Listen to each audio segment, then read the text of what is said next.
Buen día, buen comienzo de semana. Estamos iniciando nuestras labores en esta primera emisión de Noticiero de Televen. Le damos apertura al mes de junio como tal. Hoy es lunes 3. Comenzaremos a desarrollar los más importantes aspectos de la agenda informativa del día de hoy, siempre con un buen acopio de informaciones que surgen del fin de semana. Estamos entonces preparados ya para ofrecerles el resumen, posteriormente los titulares y, bueno, los diferentes segmentos que componen y forman parte de esta primera emisión de Noticiero de Televen. Hay, pues, notas bien significativas y algunas que están en evolución, que son importantes mantenerles el seguimiento. Bueno, la invitación para que todos ustedes se incorporen, participen, y envíen sus mensajes, ¿no? Siempre utilizamos la red social X, antes conocida como Twitter, para que ustedes puedan expresar y presentar sus mensajes y aquellas denuncias que tienen que ver con las deficiencias en los servicios públicos. Entonces, bueno, vamos a comenzar a transitar sobre las notas que tenemos en el inventario de noticias del día de hoy. Repito, lunes 3 de junio vamos a iniciarnos con una nota internacional que es bien importante y que está, como decíamos antes, en evolución. Se trata de las elecciones en México, sin embargo, en cualquier momento pudiéramos tener mayores elementos, pero todo indica, las proyecciones así lo establecen, los pronósticos que surgieron de las encuestas se confirman, que Claudia Sheinbaum, la candidata del partido oficial Morena, estaría al frente holgadamente en las elecciones que se realizaron ayer en México y que también en ellas participaron otros mexicanos que viven en otras partes del mundo, fundamentalmente en los Estados Unidos.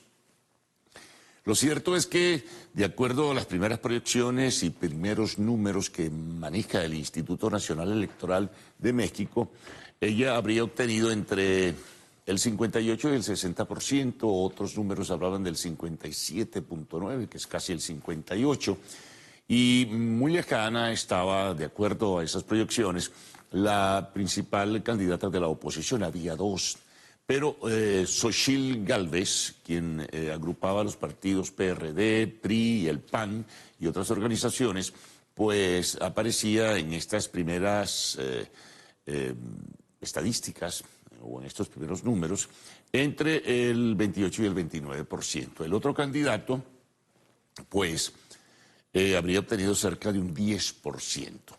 Entonces, el otro candidato de la oposición. Esto colocaría por primera vez en la historia a una mujer como presidenta de México. Eso es muy importante. Ella es una persona vinculada al mundo de la investigación científica, pero también desde hace bastante tiempo pues, se vinculó a la política y ha estado acompañando al actual presidente, ya que culmina su ejercicio, Andrés Manuel López Obrador. Tuvo posiciones importantes también en la capital, en la Ciudad de México, en la dirección administrativa, digamos, de esa grandísima y enorme ciudad con un volumen de habitantes muy significativo. De acuerdo a la convocatoria del Instituto Nacional Electoral, participaban en la formalidad 98 millones de personas. En cuanto se ubica en este momento, a esta hora, la participación electoral, todavía no se tienen definiciones, pero el hecho es que todo apunta a que Claudia Sheinbaum pues, obtiene la victoria de manera indiscutible, ¿no? No obstante, algunos de los candidatos, incluso Xochitl Gálvez, la señora Xochitl Gálvez, en las primeras horas, luego de cerrarse el proceso electoral, pues estaba hablando de su triunfo, de que había ganado, pero la distancia es significativa. Vamos a ver qué pasa, porque en momentos se vivieron algunos momentos o por momentos se vieron episodios de tensión, ¿no? Además, terrible este proceso electoral como tal, que deja a 30 personas asesinadas, candidatos a diferentes cargos, porque no solamente se escogía el presidente de la República, sino también al Poder Legislativo, algunas gobernaciones y también las alcaldías. La situación de la violencia en México es muy particular, sobre todo en diversas áreas de la provincia mexicana, es muy dura. Están las bandas criminales, las bandas vinculadas al narcotráfico. Es un país que está pasando por una severa situación de violencia desde hace ya muchísimo tiempo. Entonces, bueno, imagínense el número de personas aspirantes asesinadas, 30. Ayer mismo hubo un atentado contra un candidato a alcalde, es decir, que la situación sigue siendo muy complicada. Esperemos en la misma dinámica en que avancen las horas, tener mayor información, y si en el desarrollo de esta emisión de Noticiero de Televen surge alguna, pues la ofreceremos a todos ustedes. Mientras tanto, acá en Venezuela, pues el proceso electoral continúa, la dinámica como tal. El fin de semana hubo movilizaciones, el candidato que aspira a la reelección, Nicolás Maduro, estuvo en el estado Zulia, realizó diversas actividades también a través de redes sociales. Ayer pedía enfrentar con firmeza la censura, que así lo consideran las redes sociales, y promover su candidatura. En fin, reuniones con las organizaciones y las estructuras, digamos, electorales del PSV, hubo también de otros dirigentes, y bueno, la dinámica continúa, como decíamos. Esta situación pues la estamos desde luego monitoreando y presentando las informaciones a todos ustedes. También ayer o el fin de semana hubo movilizaciones de otros candidatos. El candidato de la plataforma estuvo de visita en el municipio Chacao, en fin, en el mercado popular de Chacao, y ofreció declaraciones a medios de comunicación social. Por ejemplo, a un portal de acá del país, pues dio declaraciones, ofreció sus opiniones sobre lo que ha sido la revocatoria de la invitación a la Unión Europea. Dijo González Urrutia que eso era un signo de debilidad del gobierno frente a la situación. Otros factores nacionales también se pronunciaron, algunas organizaciones no gubernamentales, lamentando el que se haya retirado la invitación a la Unión Europea. Todavía no se define bien si vendrán definitivamente o confirmarán su presencia algunas otras personas o grupos organizados de veedores internacionales a la elección del 28 de julio. Se espera ya definirlo el Centro Carter. Está también el panel de expertos, que no es una observación internacional, sino panel de expertos, así se aclaraba, de la Organización de Naciones Unidas. Y bueno, algunos invitados especiales, pues o invitaciones especiales que ha girado el Consejo Nacional Electoral en este caso. Así que muy pendientes. Ya también, atención con esto, pueden ustedes revisar, es importante que lo hagan, y ratificar su centro de votación. Ya está finalmente en la página del Consejo Nacional Electoral, pues el registro, y ahí usted puede corroborar si sigue votando en el sitio donde ha votado por muchísimo tiempo, o si realizó algún cambio de dirección y hay alguna mudanza de su centro de votación, o usted va a votar en otro centro de votación. Tiene que precisarlo y definirlo ahí por su número de cédula en la página web del CNE. Importante eso, porque en el pasado había muchas personas que no prestaban atención. Y recuerdan que en varias ocasiones se denunció que había movilizaciones y llevaban a personas a votar a otros sitios donde no habían votado en el pasado. Bueno, simplemente la invitación es para que se revise esa página. Seguimos. Bueno, el tema económico sigue también despuntando. Hay una enorme preocupación, y así lo han expresado algunos economistas, sobre esta brecha cambiaria entre el dólar y el bolívar que ha surgido en los últimos días. Preocupante porque esto va a ejercer un peso significativo en lo que es el movimiento de precios. La brecha es aproximadamente de un 10%. Se ha elevado el mercado del dólar paralelo, y además en las mesas de cambio no se consigue el número de divisas suficientes, lo cual ha llevado a muchas personas a ir hacia el paralelo, lo cual está ejerciendo presión sobre este, y a su vez esto, bueno, lo aprovechan muchísimo para sencillamente elevar sus precios, no afincándose en el dólar oficial, sino en el dólar paralelo.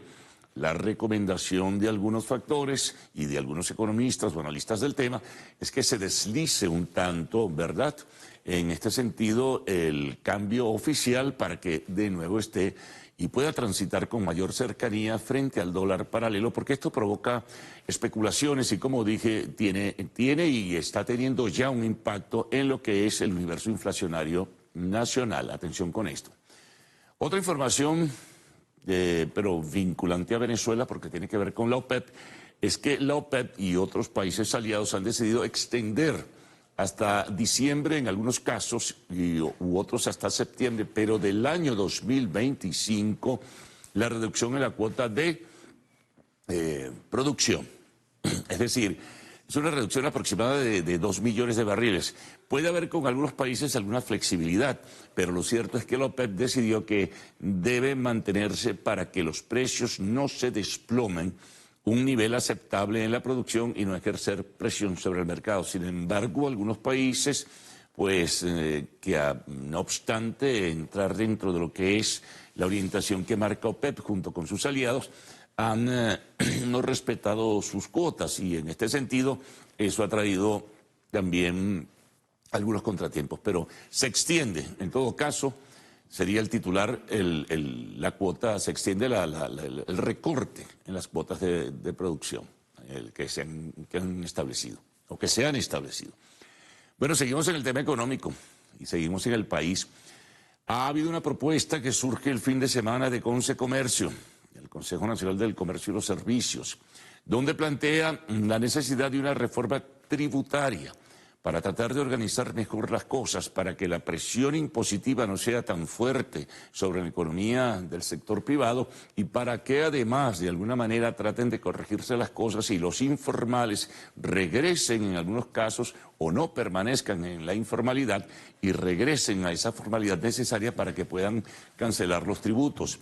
Se queja pues el sector del comercio y los servicios que hay un volumen muy pero muy elevado de más del 60% en cuanto a la rentabilidad que surge, que debe pagarse en tributos o en impuestos fiscales y parafiscales. Por eso plantean una reforma tributaria. Otra información importante también tiene que ver con las lluvias. Atención con esto, está entrando ya la tercera onda tropical, informa el INAMET, y en este caso pues está comenzando a afectar el oriente sur de Venezuela, de acuerdo a la información de este organismo oficial. Seguramente habrá movilidad de nubes cargadas hacia la región central y hacia el occidente del país, pero para que sepan, ya entramos en la tercera onda tropical. En temas internacionales nos encontramos con que hay expectativas sobre si el grupo fundamentalista Hamas, que ejerce el control político en Franja de Gaza, aceptará la propuesta que planteó el día viernes el presidente de los Estados Unidos, Joe Biden, para que comience Israel a retirarse en un plazo de 6 semanas de los territorios de la franja y posteriormente se puede establecer un alto al fuego con el intercambio respectivo de rehenes israelíes por prisioneros palestinos detenidos por Israel. Eso está a la espera. Hay un nivel de incertidumbre sobre si Hamas o la misma Israel acepta. Lo cierto es que incluso a lo interno se presentó una posibilidad de crisis de gabinete del primer ministro Benjamin Netanyahu. Los más radicales están opuestos a que se acepte este plan de paz, que comenzaría con las condiciones que asomó el presidente de los Estados Unidos. Mientras tanto, también se conoció que el gobierno de Chile se sumará a la demanda de Sudáfrica ante la Corte Internacional de Justicia por crímenes de guerra y crímenes de lesa humanidad contra el Estado israelí. Vamos con los deportes. Bueno, ¿cómo estuvo de interesante y movido el deporte, sobre todo el fútbol, el fin de semana? El Real Madrid ha logrado la 15ª Liga de Campeones, la UEFA Champions League. Un triunfo espectacular en la segunda parte, tuvo un mal primer tiempo, se recuperó en el segundo tiempo y logró la victoria 2-0 frente al Borussia Dortmund de Alemania. felicidad, récords de por medio. Además fue un partido muy emblemático porque era el último partido del Real Madrid, el último partido, perdón, de Toni Kroos, jugador leyenda del Real Madrid con su equipo. También con el Borussia Dortmund se retiraba, aun cuando no del fútbol, va a continuar, pero no en su equipo, Marcos Royce del Borussia. En fin, y la felicidad y lo que fue la celebración ayer en Madrid, en la Catedral de Almudena, en la sede de la comunidad, en el ayuntamiento, y finalmente el acto espectacular en las Cibeles y el otro también tan espectacular como este en el Estadio Santiago Bernabéu. También tenemos que los Tuzos de Pachuca, el equipo del venezolano Salomón Rondón, clasifica al Mundial de Clubes y gana la Conca Champions, algo similar a lo que sería la UEFA Champions, pero en CONCACAF. En este caso, bueno, 2 goles de Salomón Rondón, 2 goles. Ganó su equipo finalmente sobre Columbus Crew, 3-0 y fue el jugador más valioso. En el fútbol nacional nos encontramos que ayer fue la final del torneo de apertura, gana por primera vez en su historia el Carabobo Fútbol Club a Metropolitanos. Las muchachas de la selección Vinotinto volvieron a perder lamentablemente ayer en Cabudare, en el Estadio Metropolitano, 3-0 otra vez con Colombia.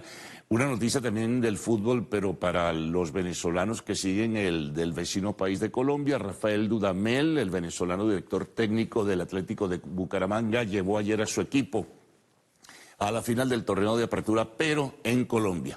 Y bueno, mucha información como siempre los lunes sobre lo que aparece y lo que surge en el espacio informativo nacional e internacional.